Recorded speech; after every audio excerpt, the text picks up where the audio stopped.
نحمده ونصلي ونسلم على رسوله الكريم اما بعد فاعوذ بالله من الشيطان الرجيم بسم الله الرحمن الرحيم لا يحب الله الجهر بالسوء من القول الا من ظلم صدق الله وصدق رسوله النبي الكريم۔ آج ہم 5ویں تراویح میں جو سپارے پڑھے گئے، چھٹا سپارہ پورا اور 7واں سپارہ پہلا ربع، اس کی انشاءاللہ جو ہے خلاصہ تفسیر کو دیکھیں گے۔ تو لا يحب اللہ سے شروع فرمائے اس پارے میں۔ لا يحب اللہ، اگر کسی شخص میں کوئی برائی ہے تو اس کو مشہور مت کرو۔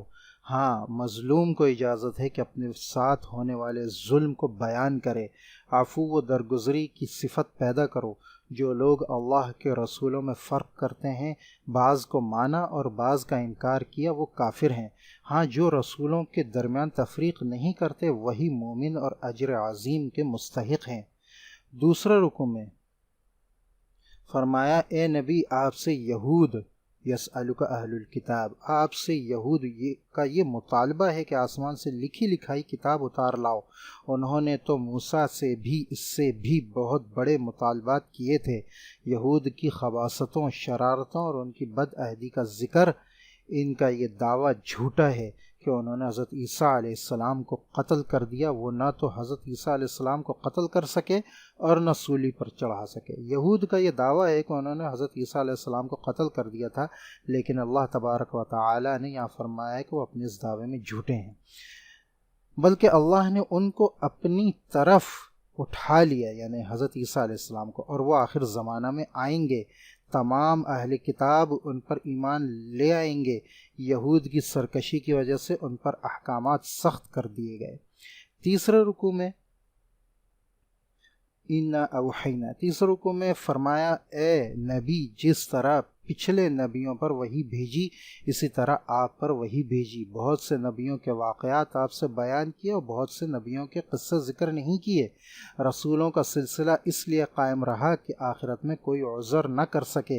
اے انسانوں، اس آخری رسول پر ایمان لے آؤ، دین میں غلو مت کرو اور حق بات کہو۔ مسیح عیسیٰ ابن مریم اللہ کے رسول ہیں۔ اللہ یک اور تنہا ہے، اس کی الوہیت میں کوئی شریک نہیں، وہ ہر عیب سے پاک ہے۔ یعنی حضرت عیسیٰ علیہ السلام اللہ تعالیٰ کے ساتھ کسی طرح الوہیت و خدائیت میں شریک نہیں ہیں۔ چوتھے رکوع میں فرمایا، مسیح ابن مریم اور فرشتے سب اس کے بندے ہیں۔ لن یستنکف المسیح ان یکون، سب اس کے بندے ہیں۔ اللہ کی بندگی کرنا اور اس کے حکموں کو بجا لانا سب سے بڑی عزت و شرافت ہے، اور جو اس کی بندگی سے منہ پھیرے گا وہ سزا پائے گا۔ جس نے قرآن کو مضبوطی سے تھام لیا وہ کامیاب ہوگا۔ اور آخری آیت میں اس شخص کی میراث کا حکم ہے جس کا نہ باپ ہو اور نہ اولاد ہو۔ وَإِن كَانُوا إِخْوَةً رِجَالًا وَنِسَاءً، تو یہ جو آخری آیت ہے، یستفتونک قل اللہ یفتیکم فی الکلالہ، اس میں جو ہے یہ میراث کی باقی یعنی احکام اس کے اندر ہیں جو تھوڑے بہت رہ گئے تھے، ٹھیک ہے۔ تو یہ میراث کی دوسری آیت ہے۔ تو اس آیت کے اندر اس شخص کی میراث کا ذکر ہے جس کا نہ باپ ہو اور نہ اولاد ہو۔ اگلی صورت شروع ہوتی ہے سورۃ المائدہ۔ 16 رکوع ہیں اس کے۔ پہلے رکوع میں عہد کو، وعدے کو پورا کرنے کا حکم ہے۔ وہ وعدہ اللہ سے ہو یا بندوں سے کیا ہو، اس کو پورا کرو، نیک کاموں میں مدد کرو۔ حلال جانوروں کا ذکر ہے اس رکوع کے اندر، حرام چیزوں کی تفصیل ہے، شکار کے بعض احکام ہے۔ اس بات کی بشارت کہ دین مکمل ہو گیا، اللہ نے اسلام کو بطور دین پسند کر لیا۔ اہل کتاب کے ذبیحہ کا حکم اور ان سے تعلقات کی حیثیت اس رکوع کے اندر بیان کی گئی ہے، جو اس سورت کا پہلا رکوع ہے۔ دوسرا رکوع، یا ایھا الذین آمنوا اذا قمتم۔ دوسرے رکوع میں وضو، طہارت کے احکام، تیمم کے مسائل، عدل و انصاف کرنے کا حکم، اہل ایمان کو صرف اللہ پر بھروسہ کرنا چاہیے، ان تمام چیزوں کا اس میں سبق دیا گیا ہے اور احکامات بیان کیے گئے ہیں۔ تیسرا رکوع، وَلَقَدْ أَخَذَ اللَّهُ مِيثَاقَ۔ تیسرے رکوع میں فرمایا، ہم نے بنی اسرائیل سے نماز پڑھنے، زکوٰۃ دینے اور دوسری نیکی انجام دینے کا عہد لیا تھا، مگر انہوں نے اس کی پابندی نہیں کی۔ اللہ کے احکام میں تحریف، عہد شکنی، دھوکہ اور دغا بازی ان کا شیوہ ہے۔ نصارہ بھی ان کے راستے پر ہیں۔ بس قرآن صحیح راہ دکھاتا ہے اور اندھیروں میں روشن چراغ ہے۔ اہل کتاب کا یہ دعویٰ غلط ہے کہ وہ اللہ کے بیٹے اور اس کے چہیتے ہیں۔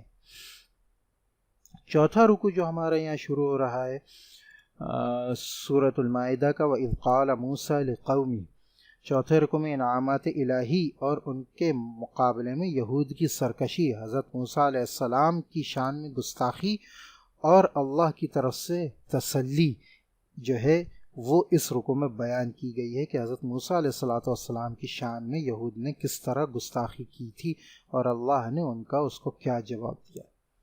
پانچویں رکوع میں حضرت آدم علیہ السلام کے دو بیٹے حابیل و قابیل کا قصہ، روئے زمین پر سب سے پہلا قتل اور اس واقعے میں عبرت و نصیحت کے سامان اور بعض احکامات اور فساد و قتل پر اللہ کی طرف سے سزا کا بیان اس رکوع کے اندر ہے۔ تو چھٹے رکوع میں فرمایا اللہ کا قرب تلاش کرو، جہاد کی ترغیب ہے اس رکوع کے اندر۔ قیامت کے دن اگر کافر روئے زمین کی ساری دولتیں دے کر عذاب سے بچنا چاہیں تو نہیں بچ سکتے۔ چوری کی سزا، یہود کی شرارتوں کا بیان، انصاف کا حکم، کیونکہ انصاف کرنے والے اللہ کے محبوب ہیں، ان تمام چیزوں کا ذکر ہے۔ ساتویں رکوع میں اِنَّا أَنزَلْنَا التَّوْرَاةَ، ساتویں رکوع میں فرمایا تورات کی حفاظت کی ذمہ داری علماء یہود کے سپرد تھی۔ قصاص و بدلہ لینے کے احکامات، تورات و انجیل اللہ کی نازل کردہ کتابیں ہیں اور آخری کتاب قرآن کریم ہے، بس اس کے حکم کے مطابق چلو، خواہشات کے پیچھے مت پڑو، اللہ کے نازل کردہ قانون کے مطابق فیصلہ کرو، جو ایسا نہ کریں وہ کافر اور ظالم و نافرمان ہیں۔ ان تمام چیزوں کے بارے میں تفصیل سے بیان کیا گیا ہے۔ آٹھویں رکوع میں فرمایا اے ایمان والو، یا ایھا الذین آمنوا لا تتخذوا، اے ایمان والو یہود و نصارہ کو اپنا دوست نہ بناؤ، وہ ایک دوسرے کے دوست ہیں، جو ان سے دوستی کرے گا ان کا شمار انہی میں ہوگا، جو دین سے پھر جائے گا وہ اللہ کا کچھ نہیں بگاڑ سکتا، اللہ دوسری قوم کو کھڑا کر دے گا۔ مسلمان کا تعلق تو اللہ اور اس کے رسول سے ہونا چاہیے، نہ کہ غیر مسلموں سے، اہل کتاب سے دل کا لگاؤ ہو۔ جو اللہ، رسول اور مومنین سے تعلق رکھے اس کو کوئی مغلوب نہیں کر سکتا۔ نویں رکوع میں فرمایا اے ایمان والو ان لوگوں کو دوست مت بناؤ جو دین کا مذاق اڑاتے ہیں، نماز کا مذاق بناتے ہیں۔ یہود کی خباثت، گستاخانہ باتوں کا ذکر، ان پر اللہ کا عذاب اور تورات و انجیل کے احکامات کی طرف دعوت ہے۔ 10واں رکوع یا ایھا الرسول بلغ ما، فرمایا اے نبی، اے اللہ نے جو احکامات اتارے ہیں وہ آپ بندوں تک پہنچا دیجئے۔ دیگر قوموں کو ایمان کی دعوت ہے، ان کے ہاتھوں پچھلے نبیوں کو پہنچی تکالیف کا ذکر ہے۔ مشرک پر جنت حرام ہے، اس بات کو بتلایا گیا۔ مسیح ابن مریم ایک رسول ہیں، وہ بیٹے نہیں ہیں اللہ تبارک و تعالیٰ کے۔ وہ اور ان کی ماں صدیقہ مریم دونوں کھانا کھاتے تھے، یہ اس بات کی دلیل ہے کہ وہ خدا نہیں ہے۔ دین میں غلو مت کرو، مبالغہ آرائی سے بچو اور گمراہی کے راستے سے پرہیز کرو۔ 11واں رکوع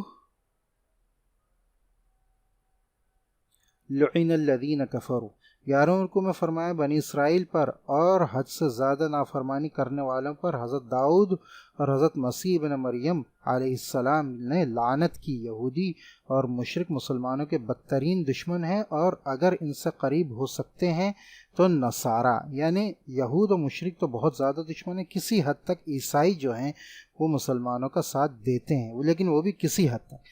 ان کی کچھ خصوصیات و صفات کا ذکر کہ کلام الہی سن کر ان کی آنکھوں سے آنسو ٹپکنے لگتے ہیں، یعنی عیسائیوں کے، اور وہ حق کو پہچان لیتے ہیں۔ ایسے لوگوں کے لیے تو سب کچھ ہے اور نافرمانوں کے لیے عذاب نار ہے۔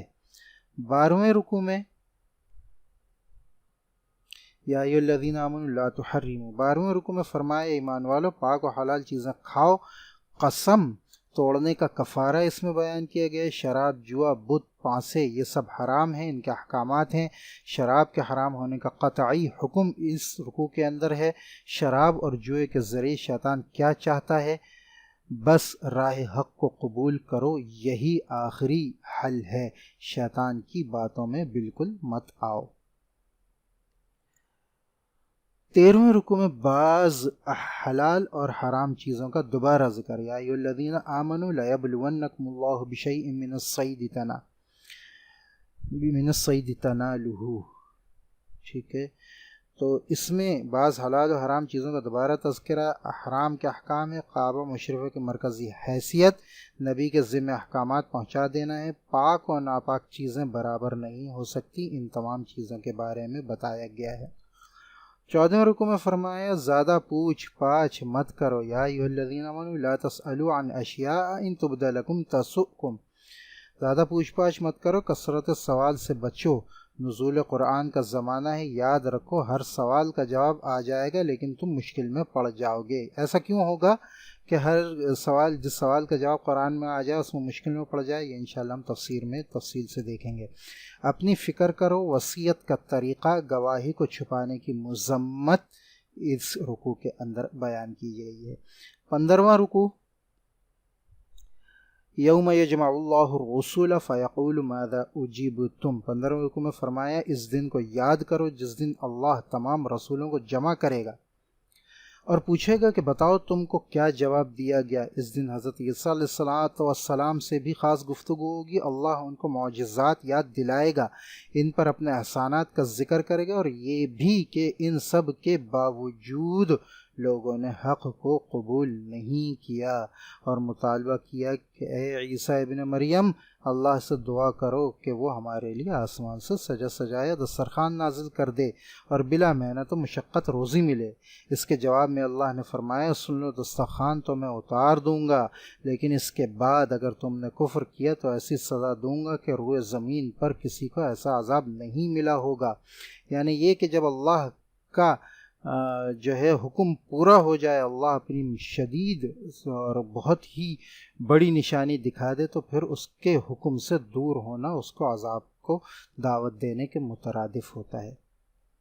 16ویں رکوع میں ہے کہ دنیا کے ظالموں نے ان کو اور ان کی ماں کو اللہ کی خدائی میں شریک کر لیا۔ وَإِذْ قَالَ اللَّهُ يَا عِيسَى ابْنَ مَرْيَمَ أَأَنْتَ قُلْتَ لِلنَّاسِ، مگر وہ یعنی حضرت عیسیٰ آخرت میں عرض کریں گے کہ اے رب، میں نے ان سے یہ کہا تھا کہ وہ تیری بندگی کریں، میں نے جو کچھ کہا وہ تجھ پر خوب روشن ہے، اس لیے کہ تیری ذات علام الغیوب ہے، اب تو چاہے تو سزا دے اور تو چاہے تو معاف کر دے، یہ تیرے بندے ہیں اور تجھے سب کو اختیار ہے۔ وہ دن سچوں کو ان کی سچائی نفع دے گی اور وہی کامیاب ہوں گے۔ آسمان و زمین میں صرف اللہ کی بادشاہی ہے، کائنات کے ذرے ذرے پر اس کی حکومت ہے، اور وہ قادر مطلق مختار کل ہے، جو چاہے کر سکتا ہے اور جس کو چاہے جنت میں اور جس کو چاہے جہنم کی طرف بھیج سکتا ہے۔ اللہ تبارک و تعالیٰ سے دعا ہے کہ وہ جو کچھ پڑھا سنا اس کو سمجھنے اور اس پر عمل کرنے کی توفیق عطا فرمائے۔ وآخر دعوانا ان الحمد للہ رب العالمین۔